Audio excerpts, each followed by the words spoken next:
Welcome to the Del Walmsley Radio Show. Del challenges the status quo, questions everything, and empowers you to return to your core beliefs to make your life better. If you're ready to hear the truth and get your roadmap to the lifestyle you really want, the next hour will change your life. And now, your host, self-made millionaire, national award-winning investor of the year, CEO and founder of Lifestyles Unlimited, Del Walmsley.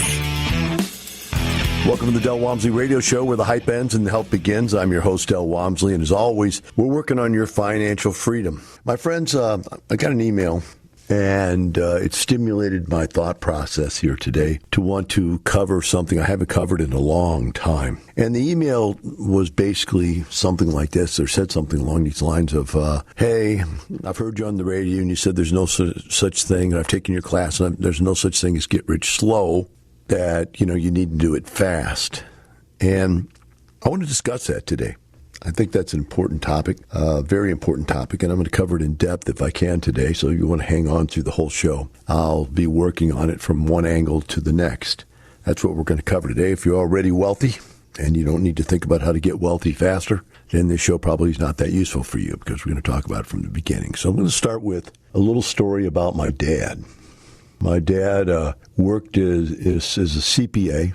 He was an accountant. He was a CPA, worked as an accountant in a company that was owned by a patriarchal, fatherly image guy that had about 6-8 kids, and real nice guy, lived in a big home on the lake and was real friendly. And I remember always wanting to be like that guy. He was the guy I wanted to be like. They'd have big, giant Sunday dinners, and we'd all go over there, and they had ATVs. I mean, this is 50 years ago when I was a kid. They had ATVs. I mean, so they had to be astronomically expensive back then in comparison to what they are now. They had jet skis because they're on the lake. They had jet boats. They had motorboats for skiing, water skiing boats. And I was like, man, this is just the life. This is the way I want to live. Now, my dad worked for this guy. And so we'd go over there on Sundays for Sunday dinners and stuff like that. And over the years, I watched my father take this guy's company on, the guy basically get old. And I can relate to this because I'm getting old now. So, the old guys get to the point where they say, I really don't want to do this anymore. As far as get up and go to work, they stop working.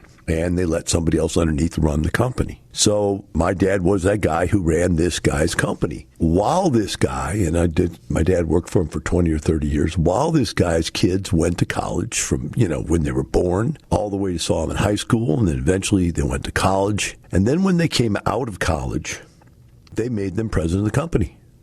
Right over the top of my dad. One of the kids was president of the company. The guy had no idea what was doing. I mean, he'd been around the company his whole life, but he wasn't running the company, and my dad was running the company. So needless to say, at this point, my father was a little irritated by that situation, and he started looking for something to do. At this point now, I'm probably just high school age, getting into college, maybe freshman year, something like that. I'm trying to get some age relation to it. And my dad decided he's going to go out and do something on his own. And I'm going to tell you a story that if you haven't heard it, you need to hear it. There was an old guy that worked at the foundry for 30 years. He had gone to war, given service. He worked great. He was a church guy, went all the time, volunteered for everything, donated. I mean, this was one of the most beloved guys in this little small town you could possibly have. And then one day, the foundry closed and he had no job. And he couldn't find anything else. And so the people got together and they said, we got to get this guy a job. We got to get him something to do. So the mayor called him up and said, hey, come on up. I want to talk to you. He said, look, I don't want to embarrass you, but we want to offer you a job because we love you and we want you to have something to do. And the guy said, whatever, man, great. What do I do? He says, what we want you to do is polish the cannon. And the guy looked at him and the mayor thought, man, this is really embarrassing. This guy's going to be insulted. And the guy looked at him and said, sir, thank you. I will have the best polished cannon in the country. I will keep it nicer than any other cannon anywhere. And he said, okay, great. And they gave him the job. And so he proceeded to take care of the cannon. Then one day he came home to his wife and he said, honey, I'm tired of working for the man. I'm tired of working for the government. I'm tired of it. I want to go out on my own. And she said, okay, what are you going to do? He says, I'm going to buy my own cannon and go into work for myself. Go into business for myself. Now think about that story for a second. Then go back to my dad's story. When my dad got frustrated with that, he decided what he would do is he would buy his own company. Now, what did he do? He went back to the guy he worked for and convinced him to sell him a portion of the company that was really the weakest portion of the company. It was in a small little area in Alabama, Mobile, Alabama, which this guy lived up in Wisconsin. His son had no idea how to run the company. With the company spread out all over the country, only my dad knew how to run it. So he was willing to sell to my dad. Now, I'm sure he probably took him to the cleaners. Although my dad should have taken him to the cleaners because he's the accountant, but he knew all the inside numbers. But whatever it is, they made a deal, and my dad bought that part of the company. At this point, he's probably 50 years of age. So when I retired, my dad saw me retired at 34 years of age, and he saw that he had been replaced by this kid as the president. So he decided to go into business for himself, buy his own can, and go into business for himself. So he bought this segment of this company that was in Mobile, Alabama. And he proceeded to own this company. It was a vending company and a catering company. And so he and his wife proceeded to go to work. And I mean, they went to work every day. Now, I was out with some millionaires the other day. One millionaire and then some other people that are Lifestyles members that decided not to do Lifestyles, not to do real estate, even though they took the course, they decided to buy a franchise. And it's a donut franchise. This rich person, this woman is massively rich, lives right next to me, has probably a 16,000 square foot home, expensive cars, where's it expensive? I mean, she's rich. And yet, when we were out having dinner the other night, they had to go to bed at 10 o'clock at night. Why? Because all three of them get up, the wife, the husband, and her husband doesn't work. He's disabled, but she and the two other people got up at 3 o'clock in the morning to go to work. And I said to them, do you understand that you don't own a business, you own a job? I mean, where's your passive income? And the lady looked at me and she says, well, I have 17 houses now since I've met you. I started buying houses. And I said, and you still haven't hired somebody to get up at 3 o'clock in the morning and go do donuts for you? She goes, well, I just don't know what to do. I can't get somebody else to do it. I don't know what to do with myself. I'm a control freak, I guess, is what she comes down to be. We tried to figure it out, but it didn't work. So same thing happened to my dad, and I used to talk to my dad and say, Dad, what are you doing, man? Why haven't you retired? Why are you still working? And he goes, well, you got to keep this business up. It's not easy. You got to work at it, da-da-da. He had all the excuses in the world. But the bottom line is that he was working. And by the way, he worked until the day he died. He never retired. I think he died at 65, 66, something like that. The story here is to explain to you that there are some people that will never get it. There are some people that think that they own their own business, but they really own their own job. And when you try to deal with these people, they are impossible to come to any type of an understanding about retirement, what it really is. So those people, they're just lost. When we come back from this break, we're going to talk about the other side of the scale, the people we can get to. We'll take a short break. Be right back with the Del Walmsley Radio Show.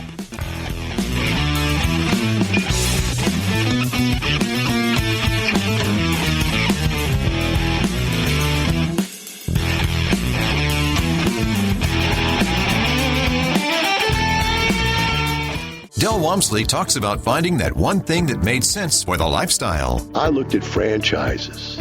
I looked at multi-level marketing. I looked at everything in the world. But nothing made as much sense as buying one simple little rental property. Real estate is your best option. Real estate makes sense. Lifestyles Unlimited will teach you how to buy your first rental property. Join our live online free workshop to find out more. Register at lifestylesunlimitedworkshop.com. Welcome back. Now here's some more unconventional wisdom to set you free. From the man on a mission to retire America, one person at a time, Del Walmsley.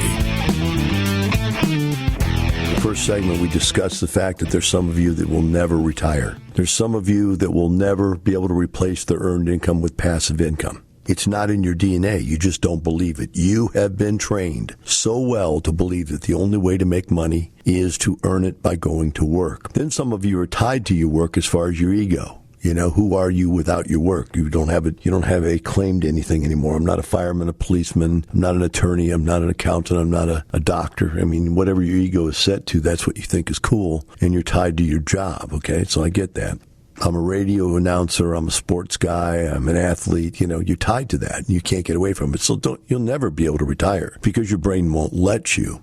Some of you are just tied to it because you've been taught it so long. I remember when I first started teaching this 30 years ago, nobody believed what I had to say. I mean, I had to scream and yell and complain and pound and inhibit and intimidate people to get them to listen to what I was saying about the fact that they could retire. You're a young punk bodybuilder kid at 34 years of age and you're retired. That's ridiculous. It just cannot happen. It's a lie. You inherited money. It's this, it's that. Or you're a freak show. It's a once in a million, blah, blah, blah, blah. That's what I used to get. And people really were tied to the stock market back then. I mean, nowadays, I can see 20, 30, 40, 50, 100 people on the radio complaining about 401ks not working, stock market not being effective, unsafe. That was my message alone back then, 30 years ago. And now, that's almost everybody's saying the same thing. Now, there's a few guys that are still touting, and that's what they do for a living, sell stocks and bonds. That's what they tout. That's all they know. Well, no, it's not all they know. It's what they'll tell you because that's what they're selling you. Because, by the way, I've got a lot of those guys as members, and they sell stocks and buy real estate, okay? So we work through that, and we get over to this level here where those people that are the know-it-alls won't do it. They just can't do it. But I'm going to go one step further. This is the next level of people I found almost impossible to get to. And that was the marginality people. They couldn't see it. And this is where beginning the whole story starts. This is where you start to get rich.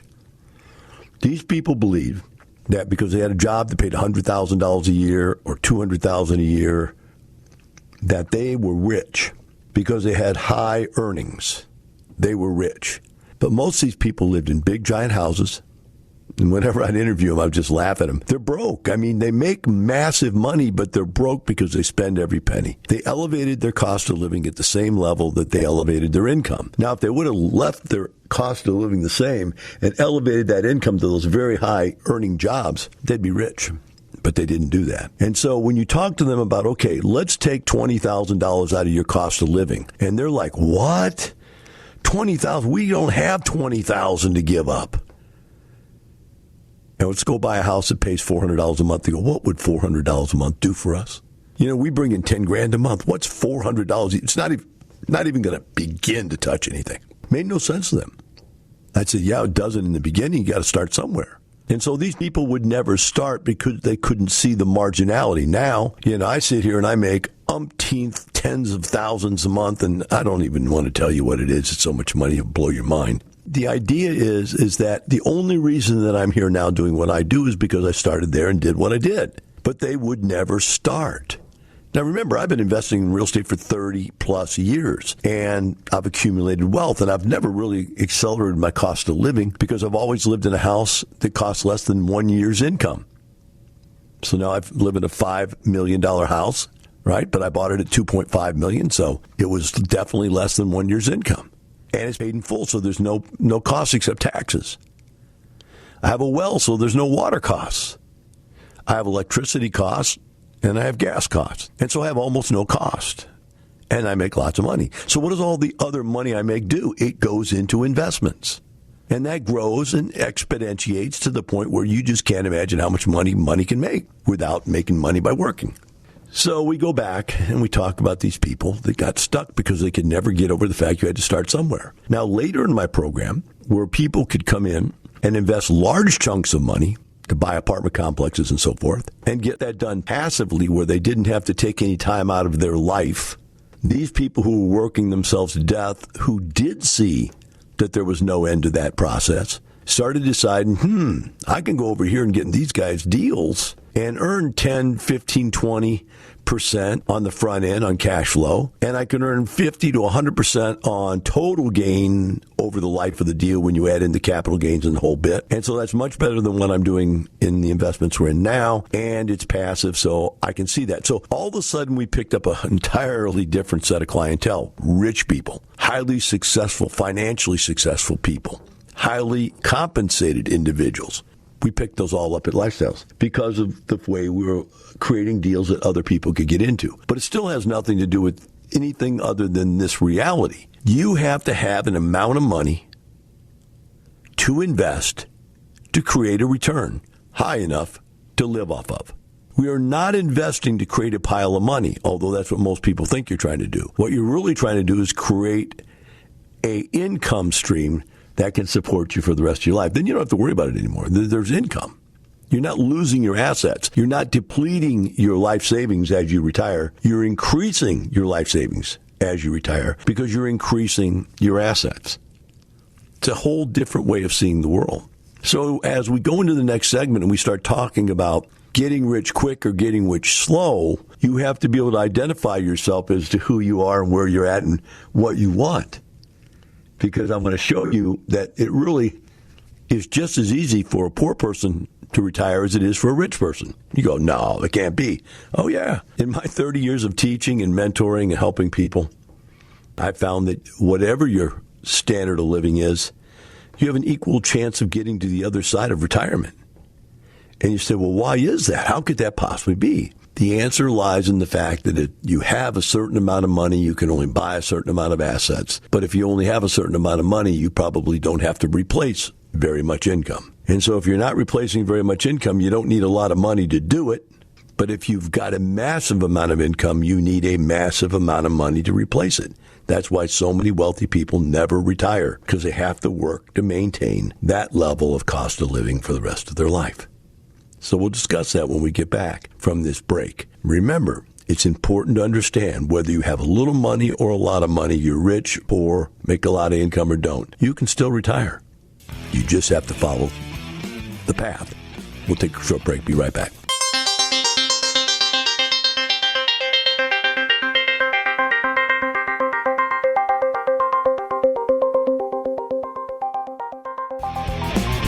Welcome back. Now here's some more unconventional wisdom to set you free from the man on a mission to retire America, one person at a time, Del Walmsley.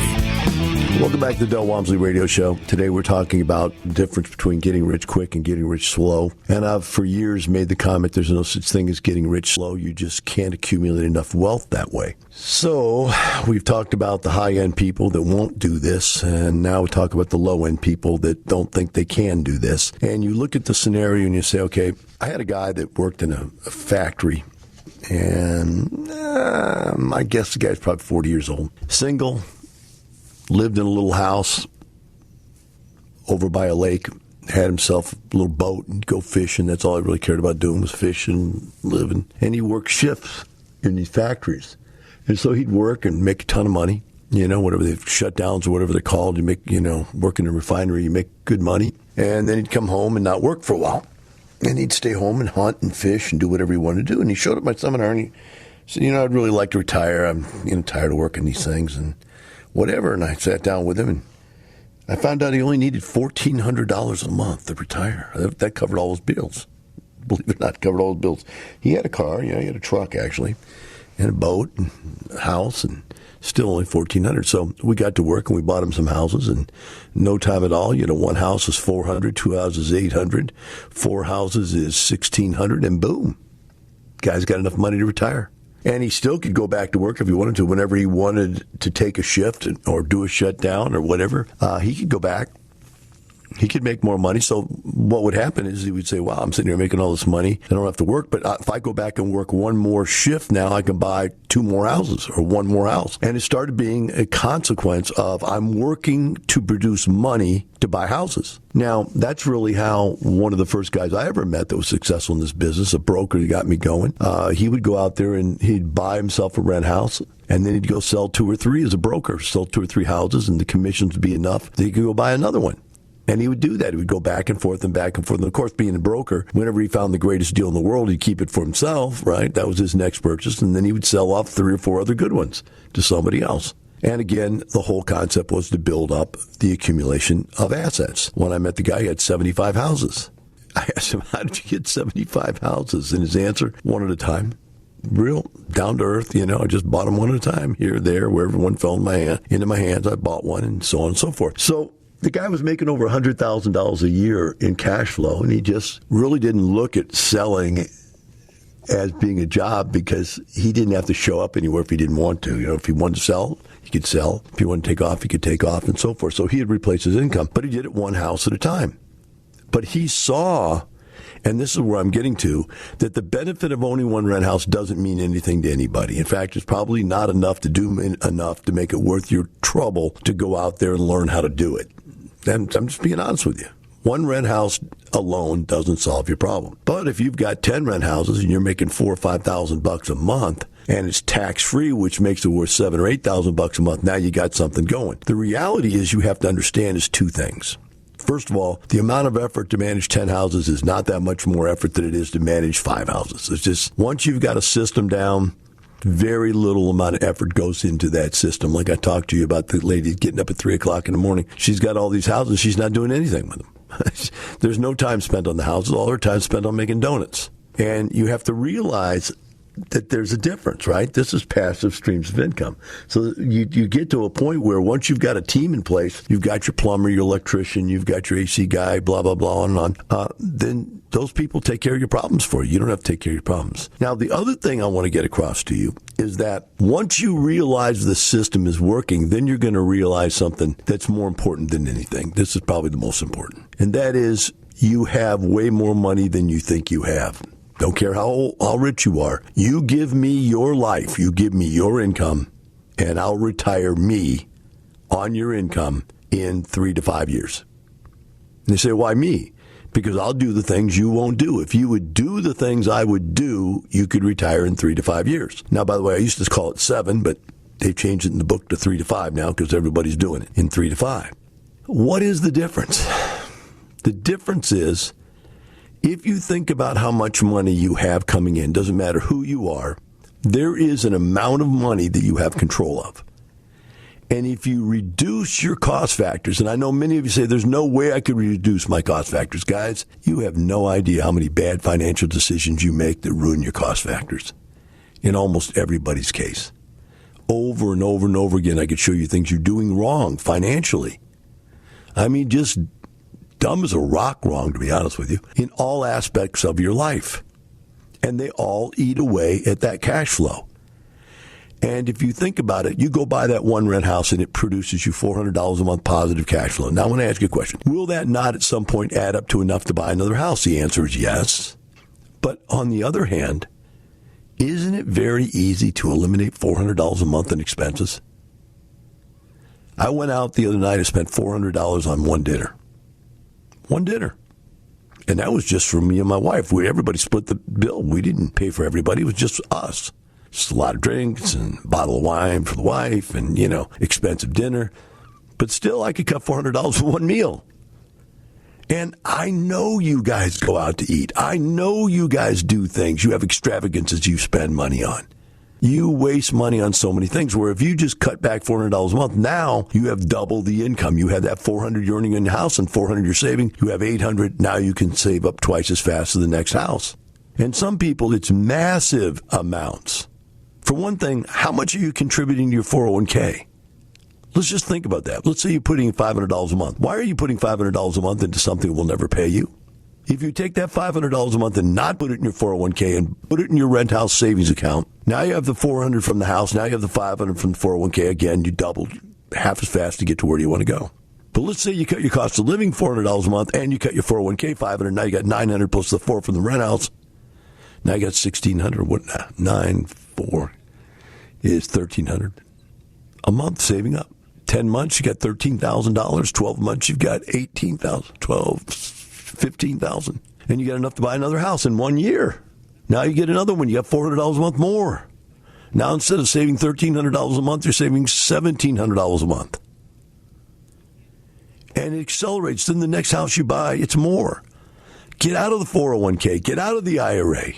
Now let's talk about money. How much money you have sitting in your 401k? You could get it out, There are ways to get your money out of your 401k. You have to pay the taxes on it, but you have to pay the taxes if you earned it. Can you imagine people telling me, I don't want to take the money out of my 401k because I'd have to pay taxes on it? I go, dude, then tell your boss to stop paying you. Why, Del? That's stupid. Well, if he pays you, you pay taxes. So to not take money because you have to pay taxes on it is the dumbest thing I've ever heard in my entire life. You guys are out of your mind. I don't want to take my 401k because I have to pay taxes. Pay the darn taxes and get your money. You want to be rich? Go, well, I really want to be rich. No, you don't. You want to be poor. That's why you do what you do. I'm telling you, go get the money out of that 401k and put it to work. And now, let's say you could pull out $50,000 because the maximum used to be $50,000. Now it's $100,000 you can pull out. Up to $100,000 you can pull out this year because of the COVID-19 changes. Can you imagine what you could do with $50,000 or $100,000? You could buy 4, 8, 10 houses. And now, if you got 10 houses at $400,000, you got $4,000 a month, positive cash flow, tax-free, plus whatever you're able to save. Don't pay the $500 in anymore. So you got $4,500. You save $400 on cost of living, so you got $4,900. Now you make $5,000 a month. How long does it take you to buy another house? That's only 4 months, guys. In 4 months from now, you buy another one. Now you make $400 more. And 4 months from then, you buy another one, make $400 more. And in no time at all, you've got 20 houses paying you $8,000 a month tax-free income. Which, by the way, if you had to earn $8,000 take-home, a take-home of $8,000 means you have to earn at least $10,000, $12,000 a month to take home that much money. So there you are. I just retired all of you. I retired the guy that had a little bit of need and the guy with a lot of need. Take a short break. Be right back with the Del Walmsley Radio Show.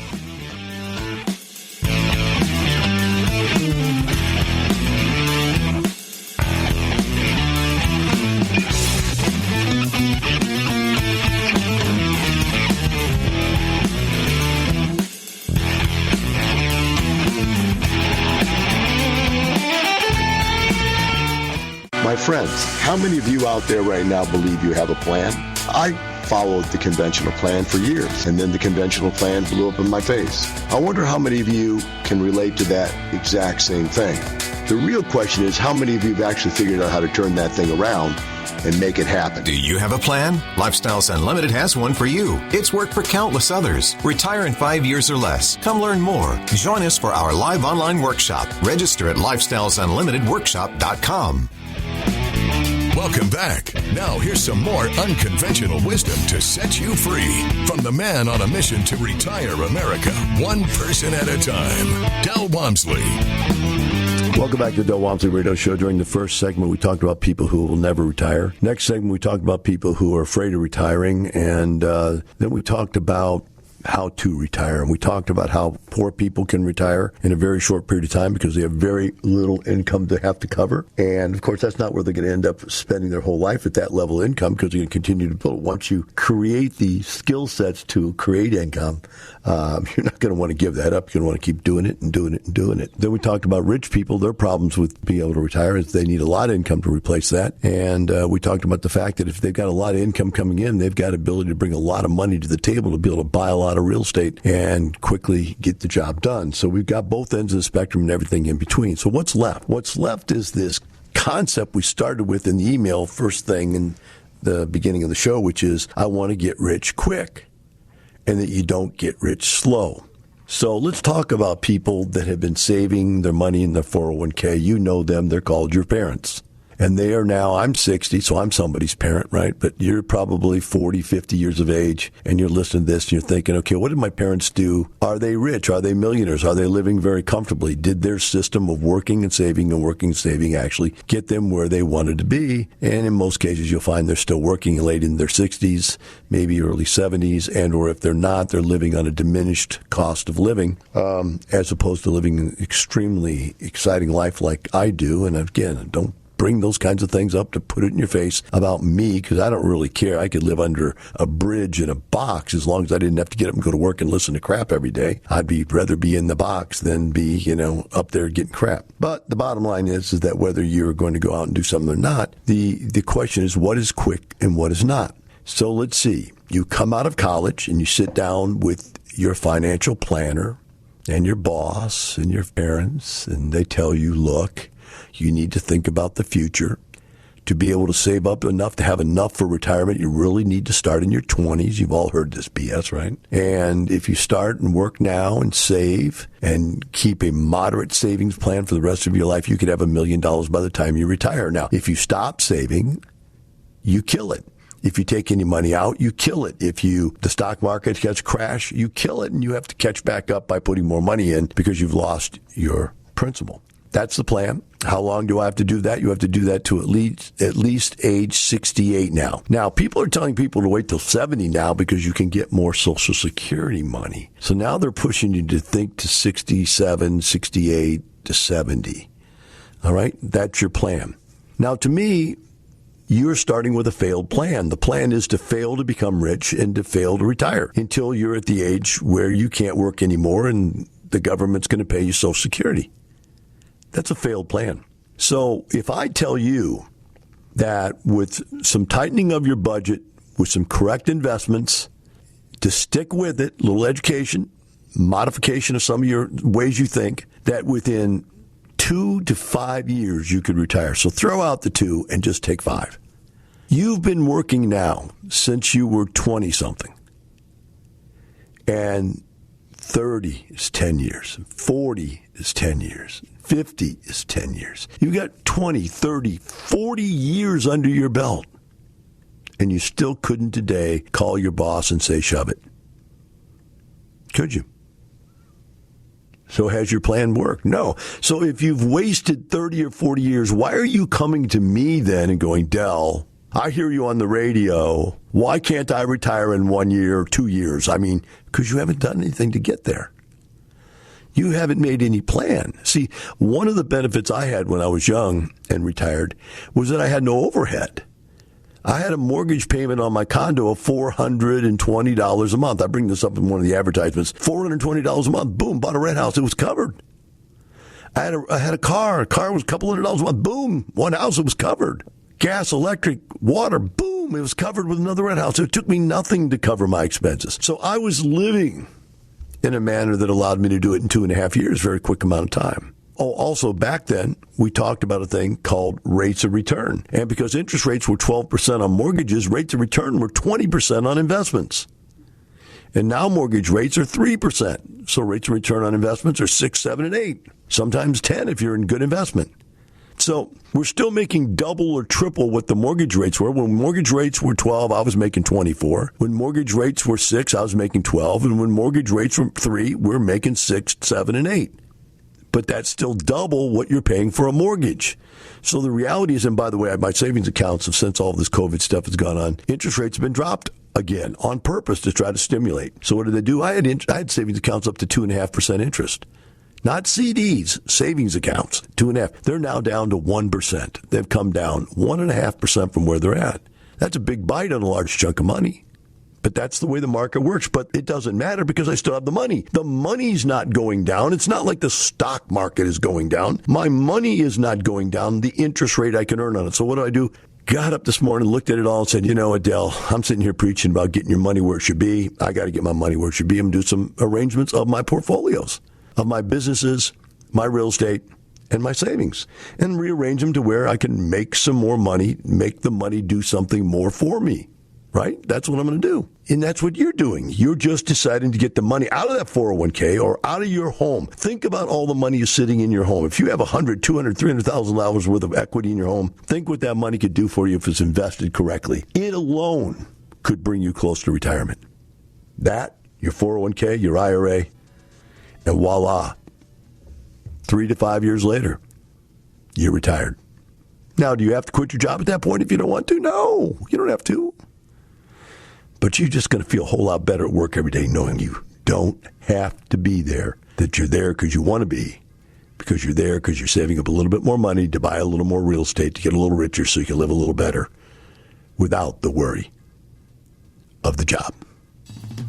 Because remember, it's not the money, it's the lifestyle. Have a wonderful day. We'll see you tomorrow. The Lifestyles Unlimited Real Estate Investor Radio Show is for entertainment purposes only. Please consult a professional regarding your personal investment needs. Nothing presented on the Lifestyles Unlimited Real Estate Investor Radio Show constitutes an endorsement, recommendation, offer, or solicitation to buy or sell any product or security.